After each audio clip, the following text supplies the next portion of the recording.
On this episode of the High Quality Fun podcast, we talked to Todd. Todd has this goal to visit every single continent in the world, and he's currently done 5 of the 7. Todd tells us about how he hiked up to the top of Mount Kilimanjaro in Africa, how he almost died with a buddy in Iceland, getting stuck in a snowdrift, and we go back and forth and riff on one of the trips that we took through Michigan. This is a really fun story. Todd's a great storyteller. I hope you enjoy it.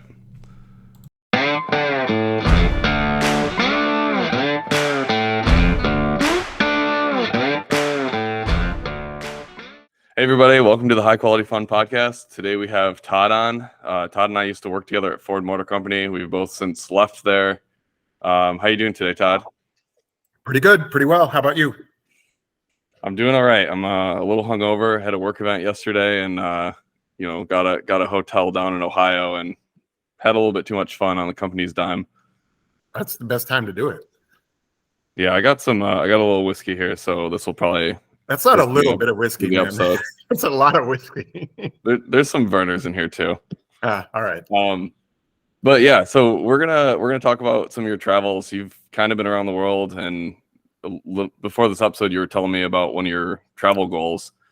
It sounds like you actually just got back from the Bahamas. So can you maybe tell us what that was all about, and that'll lead right into this goal you're trying to achieve? Sure. Yeah. So like we were talking before, traveling the world has always been something I've wanted to do, but it always seemed like a pipe dream for me. I grew up pretty poor, never really had that opportunity. But now that I do have that opportunity, I've been making it a point to travel around the world. Early on, when I started working at Ford, I realized that I had the ability to sort of just go wherever. So I used to do that. I used to just buy the cheapest ticket, international, and just go there for a weekend or 3 days or 4 days. But now that I've sort of been to a few places, I'm set my goals a little bit differently. I'm actually now trying to go to all 7 continents. So this year in 2023, I went to Africa, and we can talk about that a little bit because I did some pretty cool things there. In 2024, I'm planning on going to Australia. I'm really looking forward to getting to scuba dive the Great Barrier Reef, which is going to be really awesome. But I started my scuba certification because I never had that, just so I could do this on this trip. And turns out in the Midwest, you can't really get your scuba certification or the open water portion of your scuba certification anywhere, because it's cold and all the scuba instructors and shops are all shut down for the wintertime. Since I'm going in April, I actually had to accomplish it this winter, which means that I had to go somewhere warm. Didn't really want to spend the time or the energy or the effort to go anywhere, but since I am going to Australia and I have to get my scuba certification, I decided that I would go to the Bahamas and finish it there. So I just got back actually Christmas Day from the Bahamas, where I completed my open water portion, and now I am fully scuba certified, so I can go to Australia and do it there. I know I was talking to Rich and Danielle about this the other day, and they were making fun of me. They were trying to tell me I'm in a different tax bracket because I have to go to the Bahamas now so that I can go to Australia. Made me sound bougie and bullshit like that. I told them to come back and talk to me when they needed to get their scuba certification. But it actually turned out being a lot cooler than I expected. I thought that they would just send us out and go scuba diving with the instructor, and we would just go in some shallow part and just complete the certification. But what actually ended up happening was that we went out on the boat with the rest of the scuba divers, and they sent an instructor with me. So we would do all of the scuba certification stuff up top, 10 minutes just about, and then I'd go do the dive with the rest of the divers. So I got to experience some of the things that people paid a lot of money for, which I only paid for my certification, which was quite a bit less than the actual dives. So it was scuba certification over 2 days, and each day I had to do 2 dives. And each dive consisted of about 40 minutes, which is your limit for somebody who's a beginner like me. Anyway, I saw a ton of shit that was way beyond my expectations. They actually do a shark dive in the Bahamas, and I got to swim with, I don't know, I would say 2 or 3 dozen reef sharks. They were all around me. I really didn't expect this. I didn't expect to do anything that was actually that cool. So I didn't have the ability to videotape it. Videotape, man, I'm old. I didn't have the chance to video or take any pictures or anything like that. So I assume this was all in open water. I don't have any evidence of it, but what's that? It was all in open water too. It wasn't in like a cage. No, not at all. Yeah, it was in open water. It was awesome, man. The sharks, I guess the sharks that swim around in warm waters like that, they're harmless. Unless you bug them, then they'll start bugging you, but they're only going to bug you if you're irritating them. They're not going to eat you. Yeah. But yeah, and then a couple of the other dives, so where we were, the Bahamas is around like a continental shelf, and we were diving most of the reef around the shelf, and then we went over the shelf, and I guess the shelf goes down about 6,000 feet, something like that. But where we were was 60 feet, right on the shelf is 60 feet, and then we went down probably another 2 or 3 feet just to see the coral on the edge of the shelf. So we did that, and then there was a shipwreck. Apparently, around the Bahamas, they're sinking ships to create artificial reefs because they're dying off. So we got to see the shipwrecks that were on the shelf, and then we did another open water dive further out where we just saw a bunch of coral and a lot of tropical fish. I wasn't expecting any of that, but it actually ended up being an adventure that was unanticipated. So I really enjoyed that. How much visibility was there when you went over that shelf? Because I used to go to, when I was younger, I went to church with this family that they were big scuba divers, and I remember them telling me, one of the kids, so the mom was a big scuba diver, and they took the kids, and the kid told me that he went and he was like, he loved it. He was looking one way, he could see everything, and he turned around and it was just like a void of nothingness. And he had like a mini panic attack because he just saw this emptiness that was probably millions of miles worth of water with so much unknowns. And I don't know. I think I would be a little bit on edge if I went scuba diving, just because of like that visualization and that thought and how vast the ocean is. Yeah. Visibility was probably about 10 or 15 feet. Okay. Which my understanding was pretty good for wintertime in the Bahamas. When we were up, at 60 feet on the shelf, you could see all the way back up to the surface. You could see the boat and everything. But once we got close to, the shelf, you could see that the water was much darker, but all around us, we could see the sea life and everything to see was, up on the shelf. If you went out past it, yeah, it was dark and it was murky, but there's really nothing to see. There were really no reason to venture out that way. Also, I'm not certified to go that deep, and nobody in our group was certified to go that deep. So, you saying that panic attack, I had never been scuba diving in the open water. I had to do the confined portion, which I said, before we did in the swimming pool here. When the first time I went down, and I was down about 40, 45 feet, I sort of had that same kind of feeling, right? Like not a panic attack, but I can understand why this is frightening to some people, right? Because your life is right there, right in front of you. All you have to do is just take that regulator out, breathe in once, and you're done, right? So I ended up grabbing, like the jaws of death on that regulator. But after 2 or 3 dives, you get not that I'm an experienced diver or anything, but you get a certain comfort level, and it just sort of gets easier the more you do it. Put it that way. Yeah. Yeah. Because that's really cool. What happens, and I don't know, diving around here, I guess you do it in like a rock quarry, and there's things to see, but not like when I was diving, it was just always constantly, there was something assaulting my senses, right? And so at a certain point, I just stopped concentrating on breathing and, oh my God, my life is on the line. It just turned into, oh God damn, this is really cool, man. Like I saw, some of the more interesting things were like tiny little fish that were like, blue and purple and green and really long skinny fish. I even saw there was my instructor was trying to point out something to me, and it took me a while to figure out what he was doing, but he finally got my attention, and I got down to the very bottom of the shelf and looked up underneath this piece of coral, and it was a lobster the size of a refrigerator, man. That thing was gigantic. Yeah.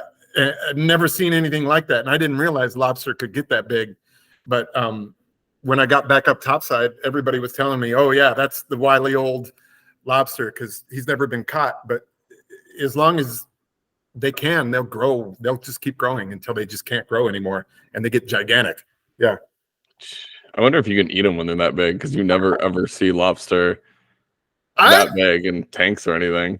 I think you can, but I don't know if anybody ever has. Everybody that I said, oh man, I saw a lobster the size of a Labrador, and everybody was saying, oh man, we'll have that for Christmas. You should have caught that thing. So I'm assuming maybe they do once in a while, but I didn't know they could get that big. Yeah, it's pretty damn cool. Probably different. It's probably different too, because we're like where we are, they import lobster. You don't really catch it in the Midwest, so I wonder. I don't know. I'm also thinking that it's less good or something. Where it was, right? Because all the dive sites that we went to are regular dive sites, and they're going out and sending people out there diving all the time. So I'm thinking that if lobster, trappers or whatever you call them, I don't even know what you call them, are trying to catch fish and whatever, and lobsters and crabs in that area, they're just going to be scared away because all the divers and all the activity that's happening in that area. Or it may be illegal. I don't know. I also got the impression that there weren't really that many rules in the Bahamas. Like, I could see that. The laws aren't the same as they are. And I'm sure you've experienced this. When you travel around the world, you go to different places, the rules are different. And that is, some people, maybe they pay attention to them, maybe they don't. It seems like in the Bahamas, there really aren't that many laws or rules or whatever. You can just do whatever you want. So who knows? I mean, I kind of caught that vibe when we went to Santorini, Greece for our honeymoon, and we just like rented a side-by-side with no local license, just ripping around the island, and it was totally normal. Oh yeah. I don't know, stuff like that. Oh yeah. Okay, so you said that you're doing Australia in this year, 2024. How many continents have you gone to? So now it's 5, right? And then in 2024 it will be 6. Yeah. So my plan is to go to Antarctica in 2025. I still have rough plans for that, but that's the plan. Yeah, I have the trip completely planned out for Australia, New Zealand, and Tahiti. It's going to be 3 weeks. I'm spending a week in each location. So Australia for a week, and then I'm doing what they call a live-aboard. So I'm doing a 4-day live-aboard on the Great Barrier Reef. So I'll be spending 4 days, 3 nights on a boat with, I think, 30 other people who are all divers. And the boat just is traveling around the Great Barrier Reef to all the scuba diving sites. And we'll be doing like 3 or 4 scuba dives every day, including 2 night dives, I think. So yeah, that's the plan. And then from there, I'm going to New Zealand. I'm planning on doing a road trip around the North Island, similar to what I did in Iceland. And then I'm going to Tahiti and just relaxing on Tahiti for a couple of days. Now that I have my scuba certification, I'm thinking of doing some scuba diving in Tahiti because I hear it's amazing, but I haven't put that plan together yet. Yeah. Isn't New Zealand where they shot like Lord of the Rings and Avatar and everything? Yes. I don't know about Avatar, but they did shoot Lord of the Rings in New Zealand. A lot of the scenes that you see with like the rugged outdoors were filmed on the southern island. I guess all of the activities and the fun, crazy things to do are all in the southern island. and unfortunately, I don't have time to see that. So I'm regretting that because I may never go back.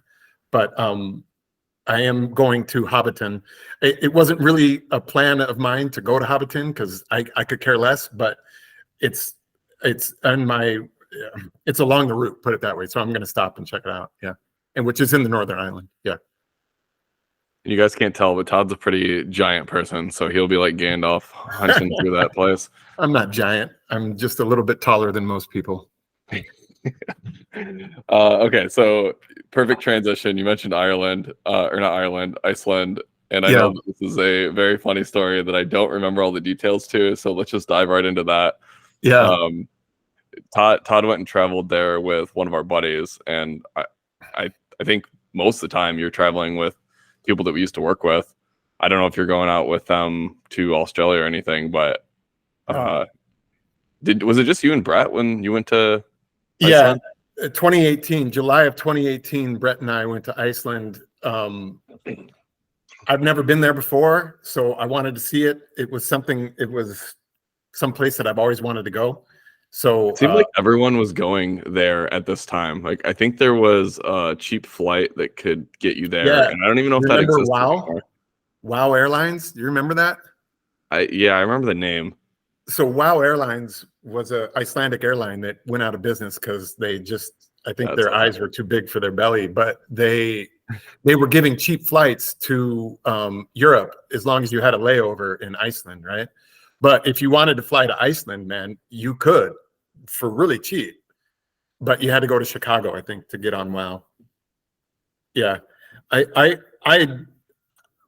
actually drove to Toronto to take a WoW flight to Iceland for that flight. I think Brett flew out of Detroit, and we met up in Reykjavik. And I think he got there before me, and he stayed like a day before me and hung out in Reykjavik. I don't know. Have you been to Iceland?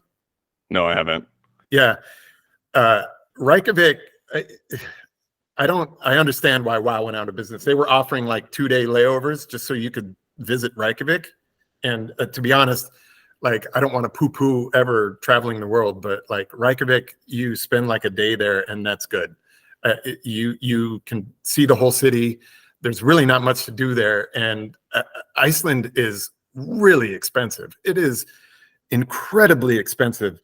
We spent one night there and decided that we were going to go bar hopping, whatever, in downtown Reykjavik. And basically everybody told us in the summertime, the sun stays up forever, right? The sun really never goes down. So you have to go to happy hour to get beer that's affordable, but happy hour isn't till like midnight. So we tried to like survive that long, but really couldn't do it. But you go to the bars and a beer is like $12, man. And that was back before inflation. So I bet today it's even freaking more expensive. And the food is not good. Everything from there is, they don't import anything. So all of the ingredients that they cook with, they're all local. And it's like sheep soup. And it just is really bland. Yeah. But Brett and I went there, I want to say in early July. Our plan was to do what they call the ring road and drive around the island.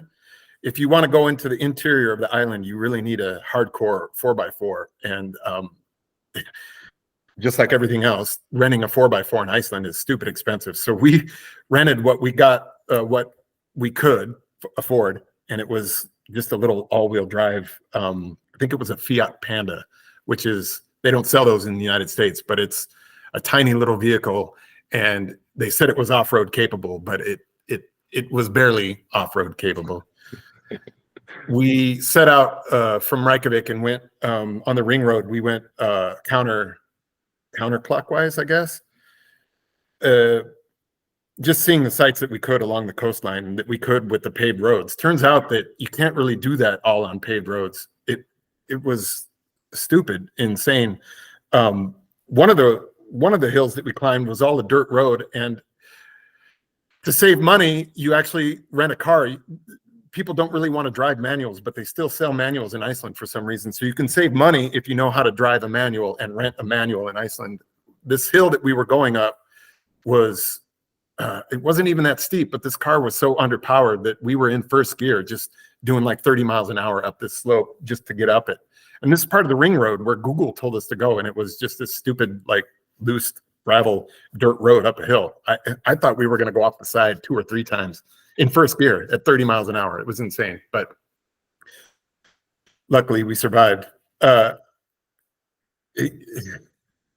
know you probably want to talk about the last part of the trip though, right? When we got stuck. Yeah. I mean, you can get there however you want. Yeah. So we, they actually filmed part of not Lord of the Rings. What's the why am I blanking now? The HBO series, the fantasy HBO series. Oh, Game of Thrones. Game of Thrones. So they filmed a lot of Game of Thrones there. So we actually went to a couple of the Game of Thrones filming locations. The first place that Ingrid and Jon Snow had sex, we went in that cave. Just Brett and I. It was romantic. Yeah. Oh man. Did you recreate the scene? No. Actually, so we wanted to go. We wanted to go in hot springs. I couldn't hear you. I said, what happens in the cave doesn't get talked about. We wanted to go in the hot springs, but then there was a sign on the way into the hot spring that said, just don't go in the water. It's like toxic. So it's like too hot and toxic. So you'd probably die if you spent too much time in there. So they didn't want anybody going in. It was just like go in the cave, see Game of Thrones, and then leave. Turns out that when we were there, it was the coldest and wettest summer in 100 years, is what we were told. So even though we were there in the summertime, it was not like a hospitable climate to be there. Every night, our plan was to camp because it's stupid expensive to get a hotel or a hostel there. So we would just pull off the side of the road at a campsite, set up camp. But it was too cold to sleep. So we would just party inside. We had like a bottle of Jameson, I think, and like 2 12-packs of what they call Viking beer, which is like their beer, their local like piss water. We would just hang out in the car where it's warm, right? Get drunk and then use that to go to sleep, right? So every night. It was not the trip that we really expected. But towards the end of the trip, that's pretty common where people go there and camp everywhere, right? Yeah, it is actually. That's so. Again, back to the rules thing. There used to be no rules about it, but apparently in 2018 is when they changed that because the local farmers were getting upset that people were just pulling off and camping in their property. So when we got there, they had just started a law that says you have to camp at a campsite, which it's fine. I didn't have a problem with that, but we ended up paying, I think, like $20 to camp, like per person, each campsite every night when we were expecting to do it for free. $20 is no big deal, but I mean, you still had to pay for it. Right. Yeah. But so, we drove probably 7 days and stopping at each location, there were people telling us that, if you go to this one location, it's not that far out of Reykjavik, you can see volcanic activity. You can drive most of the way up the volcano, and then we were told it was like a mile or 2 hike, and then you can see active like volcanic activity. We were both interested in seeing that. So when we were coming back around, getting close to Reykjavik, I think it was like day 7, we had planned to make an excursion out to this volcano to see this. But when you go there are different types of roads, and I don't remember what classification each road had, but if I remember right, the classification for the road, each car was qualified to go on this alphabetic classification of the road. And I think that our car was A and B roads, and then there were F roads that were like hardcore 4x4s only. But my understanding was that this was supposed to be like a B road, and our Fiat Panda could go up this B road. So we decided to go as far as we could up the mountain, right? And it was probably about an hour and a half when we ran into a snowdrift, and it didn't look that big a deal. So I turned to Brett and I said, "Hey, let's see if we can go through this snowdrift." And I ran in to the snowdrift, and because it was uphill, we got stuck. Not even halfway. It was probably a quarter way through the snowdrift, and the gravity pulled us back out of that snowdrift. We were thinking, man, this Fiat Panda is not going to make it up all the way, so we need to get off this mountain. We're not going to see what we came to see. This is not a B road. This is an F road, and we need a full-on 4x4.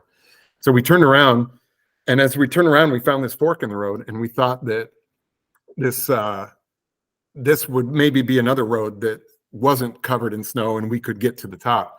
So we started going down this road, and probably about 15 minutes later, we encountered another snowdrift.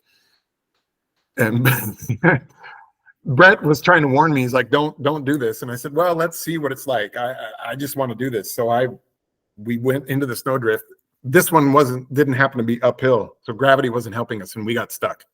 We got stuck in the snowdrift, and no matter how hard we tried, that car just would not get out of that snowdrift. It was probably about 45 minutes to an hour of trying to get that car, rocking it back and forth to get out of that snowdrift before we realized that this car is not going to come out of this snowdrift. We need to do something. We need to dig this out, something. So we got out. We were trying to throw gravel. We were trying to throw stones, whatever, to get the wheels out. But turns out the snowdrift, I think, was probably 4 or 5 feet deep, and we just didn't realize it because it was in like a ravine. So every time we tried to dig this car out, we would get it like with our hands, with our bare hands. And it was probably 40 degrees, maybe 35, 40 degrees that day. Hands were just getting cold. But every time we dug that car out, it would just sink down a little further and it would just get stuck again. We just could not get that car out. We walked back on the trail, probably about halfway down, and we came on this tracked vehicle that I think was a tour group, but some reason the tour group had left the tracked vehicle behind because maybe it got stuck. I don't know, but we actually scavenged that tracked vehicle, and we took out 2 shovels from the like toolbox that was on the side, and we walked back to the car, and then continued to try digging that car out, just to no avail. We never got that car. It just would not get out of that snowdrift, even though we stole 2 shovels from a tour group. Did you leave a note or anything, or was it just like, sorry? Oh no, we didn't leave a note. Our intention was to drive back to that track vehicle and put the shovels back, which we eventually did, but much later in the day than we expected. So at that point, there's nobody. I mean, we're in the middle of nowhere. I don't know where the nearest town is. I don't speak Icelandic. Luckily enough, most people in Iceland speak English, so that was a benefit. I'm thinking, man, we're going to have to hike back to the nearest town and get this thing towed out of here, which is going to cost us a small fortune. So I was calling around because I don't know where the nearest town was. Our GPS wasn't working on our phones, nothing. So we did have international. I don't know if I had international service or Brett did. I think it was me, had international service on my phone. So I called the Icelandic equivalent of 911. I don't know what it was. It was like 919 or something like that.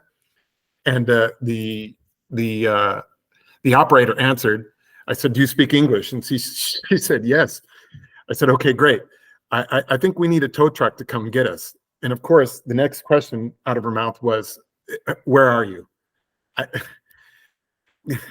I don't know. I have no idea. I couldn't tell her. I couldn't pronounce it. It's a mountain and it's in Icelandic. And then she asked me to spell it. I said, "Well, I can't do that either because they have their own alphabet. They have an alphabet with letters that I've never even heard of. It's like they have a letter that's an A and an E and it's the same letter. Turns out I think that's called epsilon or something like that. I don't know. I don't know how to pronounce it." So she said basically she couldn't help us. I'm like, man, God. we are fucked, right? I called that 911 again, 919 or whatever it was, and got the same lady. And I'm like, "Hey, can you locate us with our phone or whatever? And we're desperate here. There's nobody here. The sun's going down. I don't know how we're going to get out of here. We need to get this car out, blah, blah, blah. And the same answer. We can't help you if we don't know where you are. So Brett and I are looking at each other thinking, oh, shit, man, what are we going to do? So luckily we had, I don't know, all the food that we were, because Iceland is expensive. We went actually grocery shopping the first day we went on this road trip. So we had granola, we had water, we had everything that we really needed. And we still had that in reserves. So we threw all that stuff in our backpacks and started walking, hopefully to the next town. When all of a sudden, out of nowhere, this group of guys, I think they were Polish, started going down the same road we were going down. And we stopped them. Brett was like, hey, can you give us a ride to the nearest town? We just need to get a tow truck. These guys were very unwilling to help us.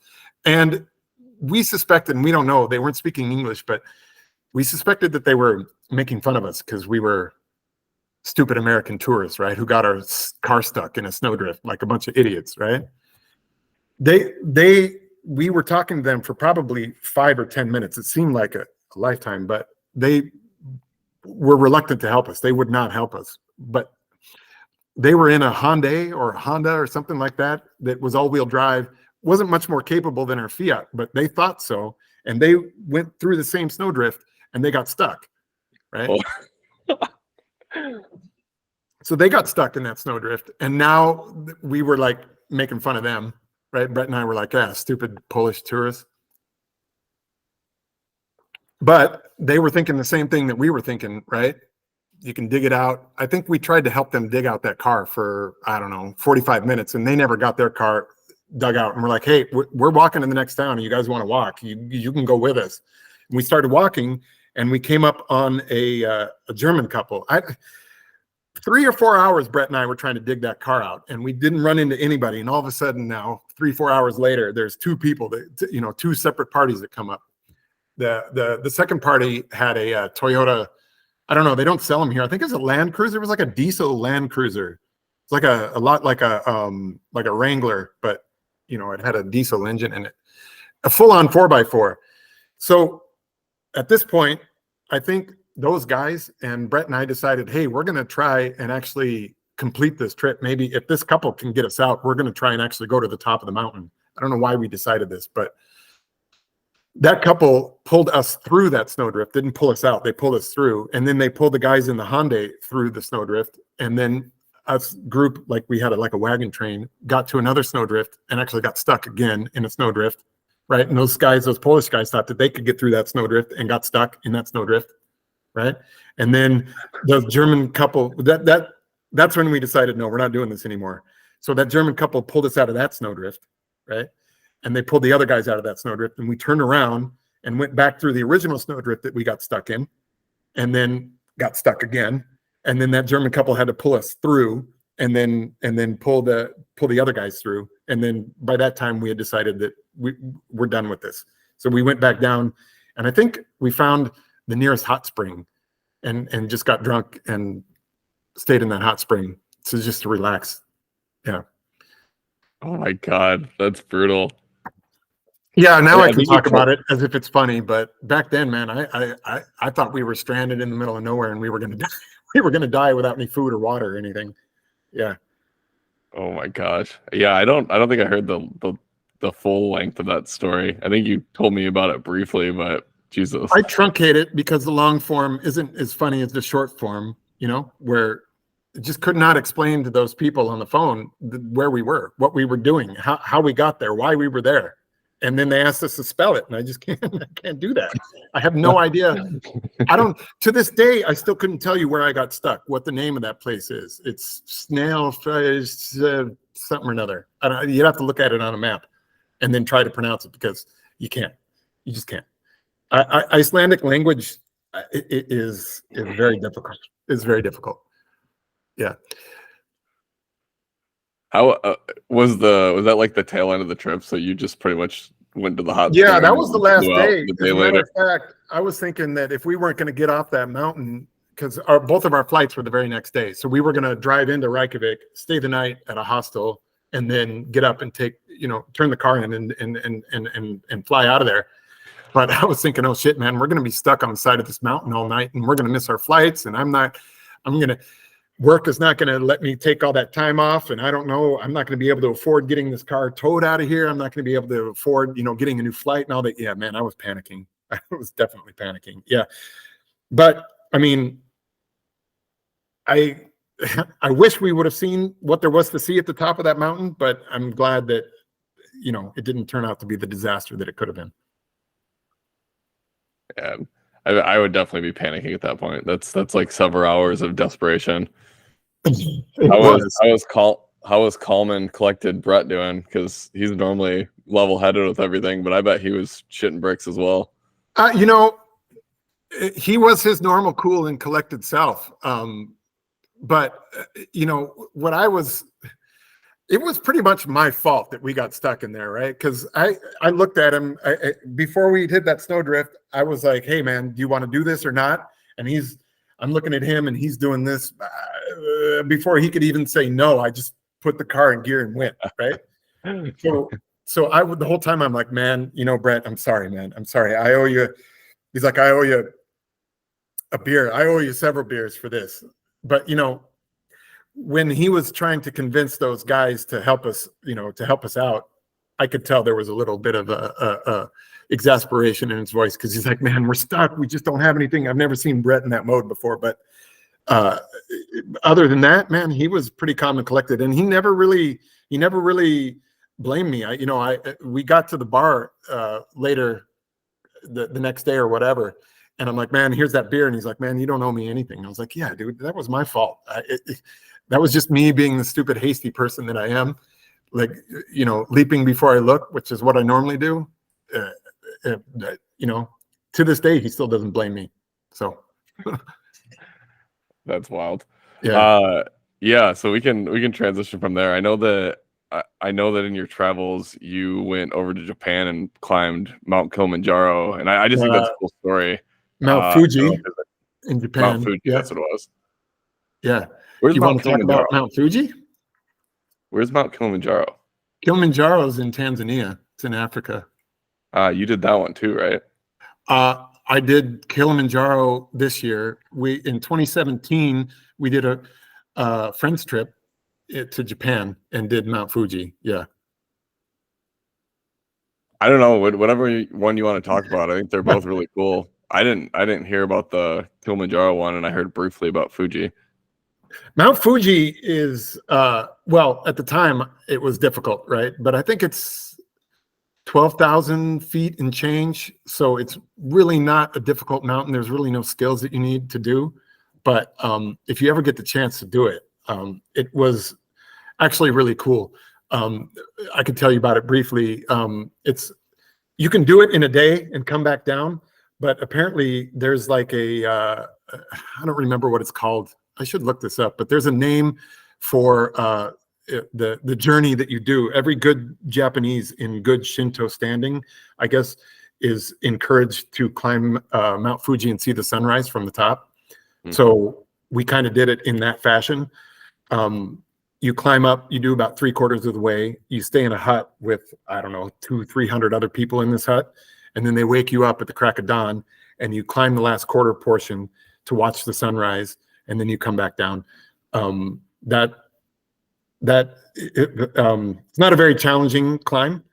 So if anybody ever has the opportunity to do it, I would encourage you to do that. Kilimanjaro, on the other hand, is actually pretty challenging. This last July, this is actually a trip I've been planning for about 3 years. I had it all mapped out, and I was going to do it pre-pandemic. But when that hit, I had to cancel everything. But luckily, they gave me a discount as long as I kept my deposit with all the companies that I did. So I actually got a discount to do it. So I completed that trip in 2023. My goal was to climb Mount Kilimanjaro, but since I was also there, I was going to do a safari too, because I don't know when I'm ever going to get back to that portion of the world. So I did a 4-day safari in the Serengeti, which is incredible.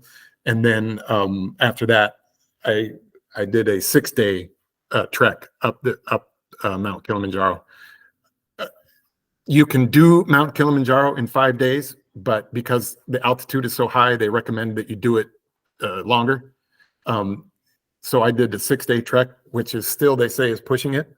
But you do the same trek as you do the 5-day trek, except you spend an extra day at the camp, one camp down from base camp to acclimate, which is about, it was about, I want to say 10,000 feet, maybe 12,000 feet, something like that, just so you acclimate to the altitude.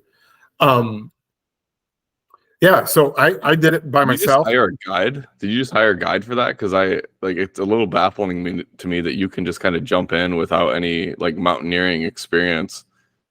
So Kilimanjaro does not require skills, right? It's not, there's no rock climbing, there's no what I don't even, I'm not a rock climber, so I don't even know the terms. But however, the government of Tanzania doesn't allow you to climb the mountain without a guide. So to me, I think you could do it without a guide.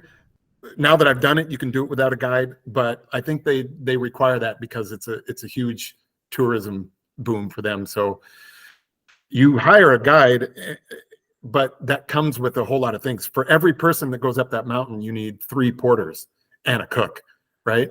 So you're hiring all of those people. So I had to have a guide, a cook, and I think it was 4 porters in my case, because the cook, no, it was 3 porters. The cook had his own porter, my guide had a porter, and then there was a porter for myself.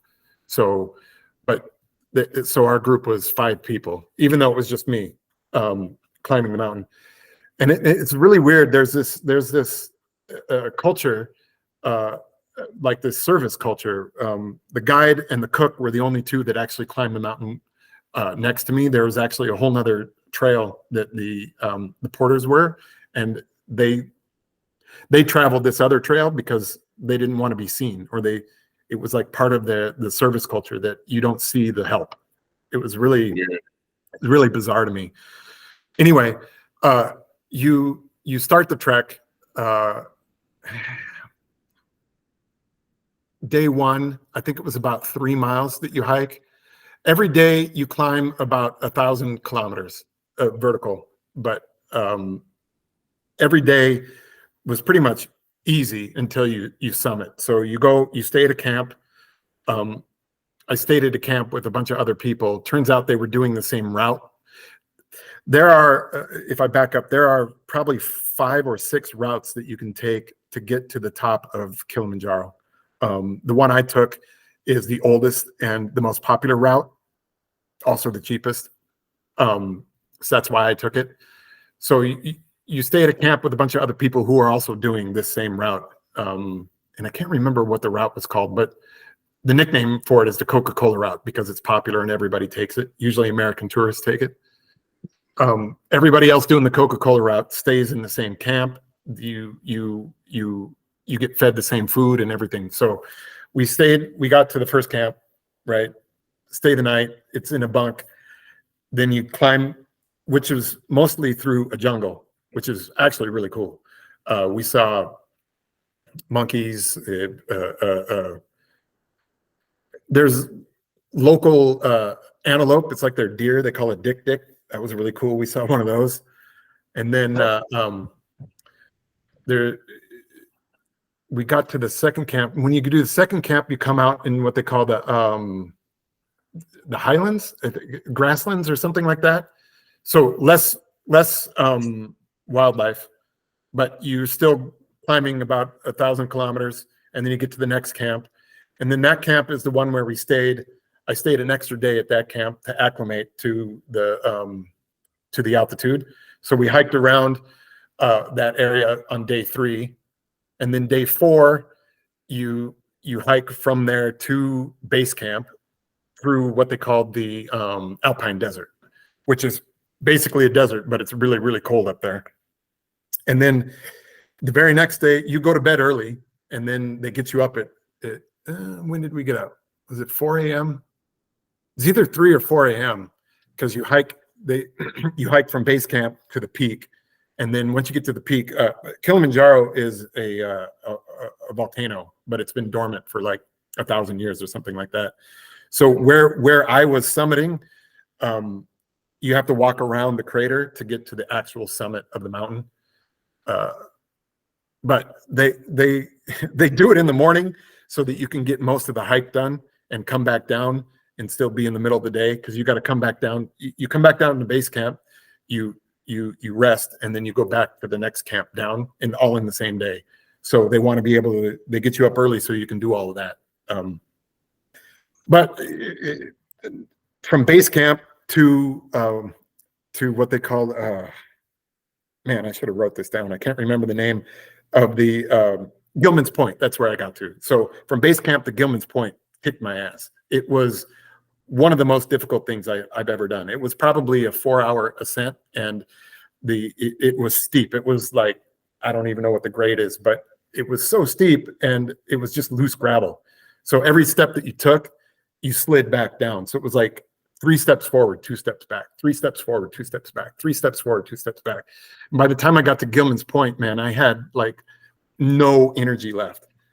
Like I have nothing left, but you still had to walk around the crater, which was like another 3 kilometers to get around to the peak. But my guide, he understood that. He's done it before, and so he knows that people are like exhausted by that time. So he's just like, man, if you have to look down at the ground or if you have to do whatever, just watch your feet. He's like, just 1 step at a time, 1 step at a time, 1 step at a time. And it took me about an hour and a half to get around that crater because I was just exhausted. But I got around to the peak, and I can show you pictures of that. And then came back to Gilman's Point, and then he was actually showing me a really cool way. I'll send you a video of this, but he said he called it African skiing, my guide.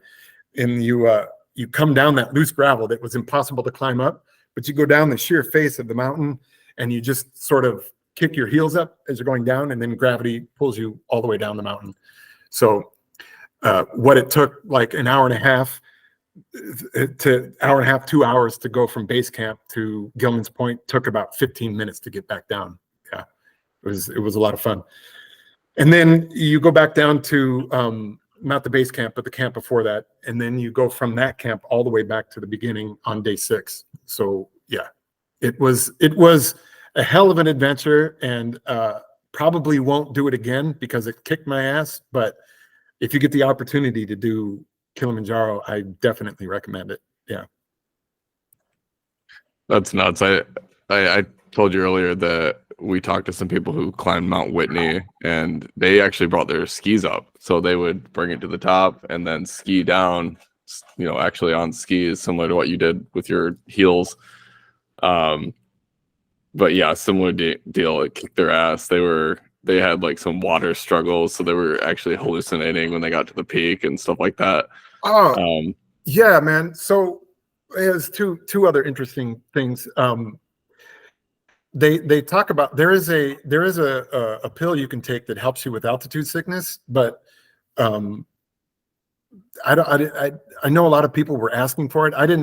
I could tell that the oxygen was affecting like my breathing patterns. Like I got a little bit lightheaded, but I never had an issue with altitude sickness. But the day before we were supposed to we were supposed to summit the mountain. I can send some pictures and show you, but we all stayed in huts. Like everybody who was going to summit, we're staying in these huts, and there was no insulation on these huts. So they were just like wooden paneled huts. And there was a Danish family that I was climbing most of the mountain with, and they were in the room next to us in this hut, and their son had gotten altitude sickness that night and was just vomiting all through the night. So even though they woke us up at like 3 a.m, I was still up since midnight because that dude just would not stop vomiting. And they gave him those pills, but it didn't seem to help. They gave him water and those pills, and he vomited all of that. So the dad and the son actually hiked back down, and the mom hiked up with us in the morning. And then I actually ended up talking to her quite a bit on the trip, or not at base camp, but the next camp, the one night that I spent before I had to come all the way back down. She and I had dinner together in the hut. Yeah, basically it didn't affect him all through the trip. And they were, of all the people that were climbing, it was myself, one other guy, one woman, and this family that were out in front of everybody because everybody else was either feeling the effects of altitude or just not very athletic, whatever. But as we were coming back down, I was talking to her, and she had said that, yeah, he just couldn't handle it. It was the altitude sickness. It was nothing to do with your fitness level or anything. He just started vomiting and couldn't stop, and made it all the way to base camp, but couldn't do the rest of the mountain. I would be very upset and disappointed by that. Yeah, that's disappointing. Oh my gosh. Yeah. The other part was interesting is one of the guys that I did the trip with did this whole mountain biking excursion. So he was under the impression that he was going to mountain bike most of the mountain. And honestly, you can't. It's just not, it's not possible. He mountain biked on the trails where it was mostly easy to mountain bike. But once you summit and that loose gravel, you couldn't ride a bike up that. There's just, it's not possible, right? There's no switchbacks. It was just, there's no trail or anything. It's just this loose gravel, steep slope. So the plan was that they were going to ride the bike around the crater, but they had to get the bike up there. So he actually, they brought an extra porter just so that guy could carry the bike on his back. There was a porter who summited with us in the morning with a bike on his back, and he got to the top before all of us did. So that guy is the guy who did the bicycle trek. His name was Paul. He was from Northern England. I don't remember what town he said he was from, but he was telling me that had he known that they were going to have a porter take the bike up the mountain, he would have never done that in the first place. But I think he paid them a lot of money. You're supposed to customarily tip the porters and the cook and the guide and all that stuff. And he was telling me he was going to tip that guy extra just because he carried a freaking mountain bike on his back up the mountain. I barely made it up that mountain. That porter dude, that dude was tough. You have to be really tough to be able to do that. Yeah. He's probably cussing him out the whole time. Yeah. Of all the things I've had to do, I've never had to carry a bike to the top of this 19,000 foot mountain. Yeah. Yeah. 19,300 or 400 feet, something like that. I was definitely lightheaded when I got to the top, but the altitude sickness, there were a lot of people who were being led back down the mountain because they couldn't handle it. Yeah. It was pretty high.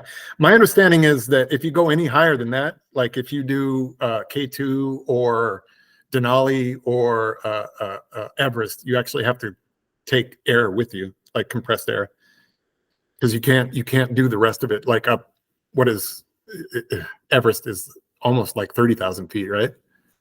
It's like 29,000, something like that. Someone was telling me that Denali is a longer hike. It might be considered the largest mountain in the world because you start from zero elevation and you climb up to 20,000 feet. Whereas Everest, it's taller in, like the peak is taller, but the range that you're climbing in is not as tall. I thought that was kind of interesting. But yeah, I didn't know you had to bring oxygen or anything. You have to bring air. Well, they bring air anyway, right? Like at Kilimanjaro, they brought air just in case you need it. But my understanding is that you can't do Everest or anything like that without it. Like once you get to a certain point, like the air is so thin that you wouldn't survive. So you have to do it. I don't know if I'm going to set that goal in my life. Like I'm not a mountain climber. I just wanted to do Kilimanjaro, but maybe someday. I don't know. No, that's cool. I didn't realize that you could essentially walk it, have more or less zero experience. I think even Mount Rainier, when we told that story, you had to have some like mountaineering experience to get up that because you're hiking, you're rock climbing, you're doing crazy stuff that's really dangerous. I could be mistaken though. What does it take? Like, do you rock climb? The only rock climbing I've done was really when we were living in Louisville, just kind of going to those gyms. Gotcha. Yeah, I don't know what it like. If there's a technical climb that you have to do, I don't know what kind of certification you need. Because there is Kilimanjaro is actually 2 peaks, and I don't remember. what they called the peak that you can do. The taller peak is the one that I did, but there's another peak, they call it Mawenze, and it's really jagged and rugged, and you can't do that unless it's a skilled climb, right? So not as many people do it, and it's more challenging. But I don't know what certification you need to actually do a climb like that, to do like a technical climb, or you just tell them that you're willing to do it. I don't know. I think Mount Rainier, you had to get a permit, and I don't know if that was to reduce traffic or what, but maybe it's just to say, hey, I'll be on here if you don't find me. You can do it yourself without a guide? That's what it's, I think so, yeah. Yeah. That's cool. I want to do not next year, but the following year. My plan is to complete my 7 continents thing. I'm going to do Antarctica, but my plan is while I'm down there, I'm also going to do a trek around Patagonia, but there's no mountain climbing involved. It's just looking around. I don't know if I'm ever going to set my goal to do another mountain like that again. Not that it kicked my ass, or well, it did kick my ass, but that's not why I don't want to do that. I just want to try something different next time. Yeah. That's awesome. I have not been to Africa. I need to get out there at some point. I've done Europe, Central America, and North America. I haven't been really anywhere else. But that's a very cool goal, and I don't know anybody who's really been to Antarctica. So good for you. I don't know if you remember. There was an engineer that we worked with. She was upper body structures. Do you remember Rong Chen? No, I don't. She she took the opportunity. Ford gave us so much time off between Christmas and New Year's, right? Mm-hmm. He took that opportunity and went and did Antarctica, which is what kind of gave me the idea and the inspiration to do it. And she said, you should do it. It's amazing. It's incredible. So ever since then, I've wanted to do it, and I've made it a goal. It's just a far out goal. So, yeah. Do we want to tell the quick short version of our little road trip that we did? And then we can tie everything up. Yeah. Do you want to tell it, or do you want me to tell it? I could dive in. So I went to school up at Michigan Tech. I think I've mentioned it in every single episode. It's in the Upper Peninsula of Michigan, and I love it up there. I wanted to bring a lot of the Ford people up there to just show them around and do camping. And I bought a brand new 2016 F-150. Literally had like a month of miles on it, or I owned it for a month, and then we crammed like 5 guys into this car, and it was a super it was cab. An extra cab, mind you. It wasn't the crew cab. Yep. So very tall men squeezed in the back seat. Yeah, we played N64 on the way up because I had two outlets. So people were just playing. I think people played Zelda. You guys played Zelda the whole time. Zelda and Mario Tennis, and what else did we have? We had another game, but it was mostly Zelda. We made it a goal to finish the Ocarina of Time before the whole trip finished, but we never did. I don't think we did. No, we didn't. So we went up there, and since I went to college there, I knew all the rustic camping spots, and so we drove this truck to the very tip top of the Upper Peninsula, stayed there. That's still like one of my favorite camping spots. Stayed at Breakers, which is on the west coast of the Keweenaw. That might have been the only 2 spots, but and didn't we stay in the fraternity house for we a night stayed or at your two? frat house? Yeah. So the first night, I think we drove from Detroit all the way up to your fraternity house, and we stayed there that first night. Yeah. And then I think we did the Breakers, and then we stayed, I think it was in Copper Harbor. Yeah. High Rock Bay. Yeah. Yep. Yeah. And then came back down, and I think from Copper Harbor, we drove all the way to Wisconsin, right? And then dropped you off. Yeah, so when we went to High Rock Bay, it's 2 tracks for sure, and there's trees and everything around, and this is a brand new truck with nothing on it, and we're driving it under and through trees, and it's just scraping the sides of it. I had to like chant to myself, "It's just a truck. It's a truck. That's why you bought it." Man, I didn't know that you were you were like that stressed out about it.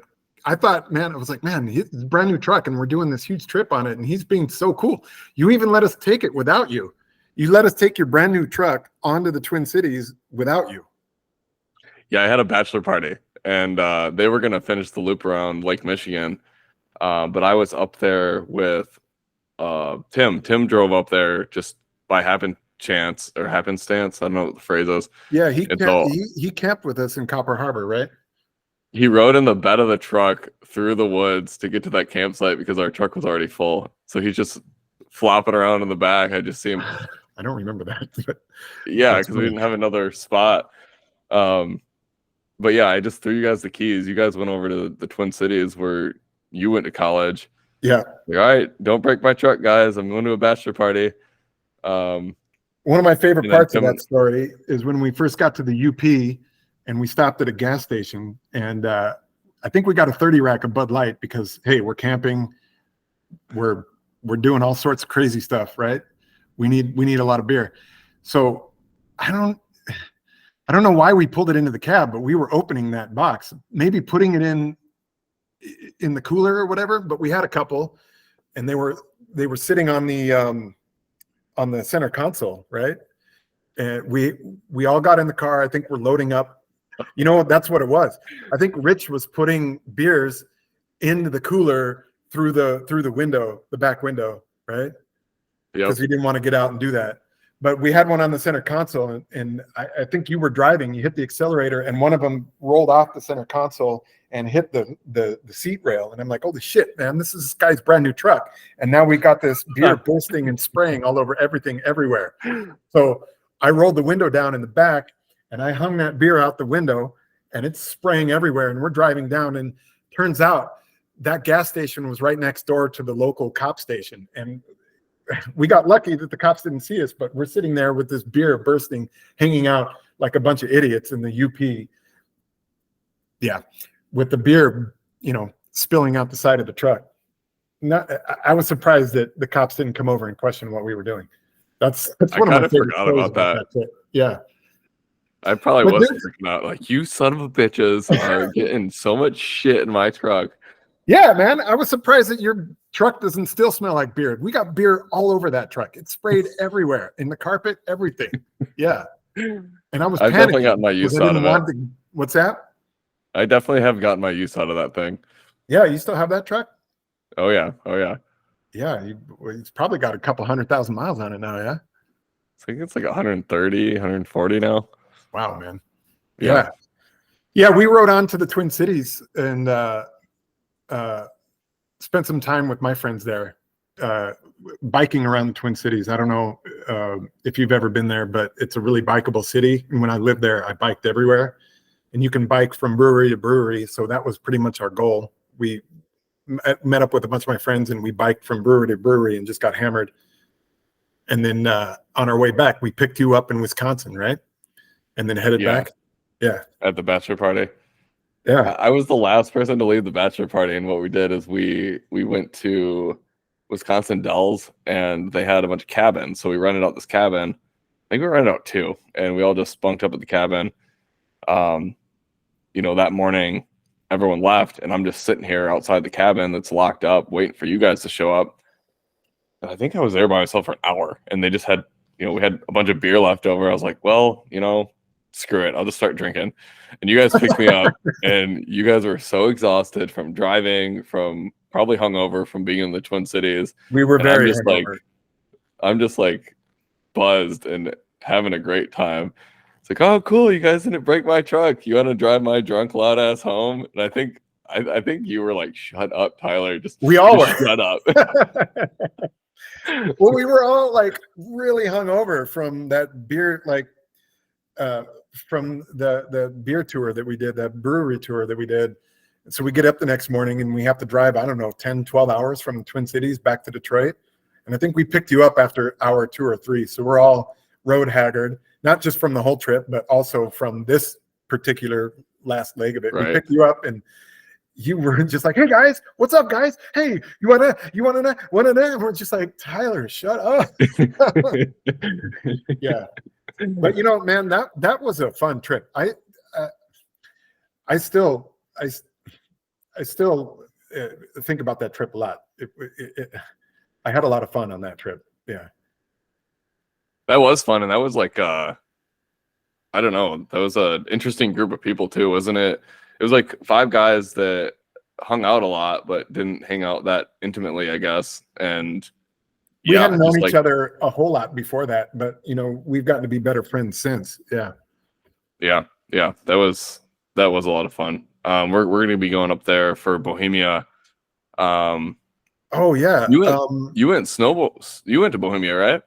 Once, And you went snowmobiling with us. I didn't go snowmobiling. I did go skiing, but I didn't do the snowmobiling part. I hung back for that. But I did go up there and go skiing with you guys in the big cabin with a bunch of people. Yeah. Yep. Yeah, that was a lot of fun. I've been skiing for a long time, but in my younger life, I skied a lot and then got away from it. And then when I went skiing there was the first time I had been skiing in probably 10 years. And Mount Bohemia, man, is no joke. That place, like you guys all got off the lift. We all got off the lift at the same time and went down the back way into all that powder. And Yep. that kicked my ass. All of Bohemia kicked my ass that weekend. And I was like, man, I am not as good a skier as I thought I was. It kicked the shit out of me. And then maybe 2 years later, we decided to do a friend's trip to go to Colorado. And I'm like, man, I don't know if I really want to do this because I'm not as good a skier as I thought I was. But we go to Breckenridge and I start skiing, and like Breckenridge is not nearly as challenging as Mount Bohemia is. Mount Bohemia is freaking scary. It's a hidden gem. It doesn't have the altitude that you get out of Colorado, but because it's all backcountry, ungroomed, it's sneaky. It's fun. And it's steep as hell, man. Like all of the runs are stupid steep. Yeah. Yeah, I'm excited. We're gonna go up there for that, and then we'll be going up in the summer for the fraternity's like 50th reunion or something like that. So that'll be great. You, Rich and Danielle are going with you, right? They're going to Bohemia. Yeah. Yeah. Yep. And Yeah. Steph and Matt. Steph and Matt. When are you going? That will be February. No, let me look it up. I know we're doing business on air. People don't care, but it's fine. The 18th, January 18th through 22nd.